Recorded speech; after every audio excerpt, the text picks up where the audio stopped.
Hi mga kamami chicks! Ngayon ay hapon na kaya umuwi na ang ating mga Rhode Island chicken. Bali, 10 silang lahat. Meron tayong 9 na babae and then meron tayong dalawang lalaki. Tingnan natin kung ilan ang itlog na ating ma-harvest. Kadalasan sa isang pugad lang sila umiitlog. Tingnan natin kung ilan lahat. Uy, mukhang marami-rami ngayon ang ating itlog. Bilangin natin kung ilan lahat sila.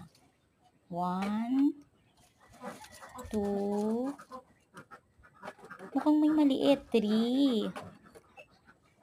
Sobrang liit nito, napaka-cute. Kanino kayang itlog 'to? Ngayon lang ako nakakita ng ganitong kaliit na itlog ng mga manok.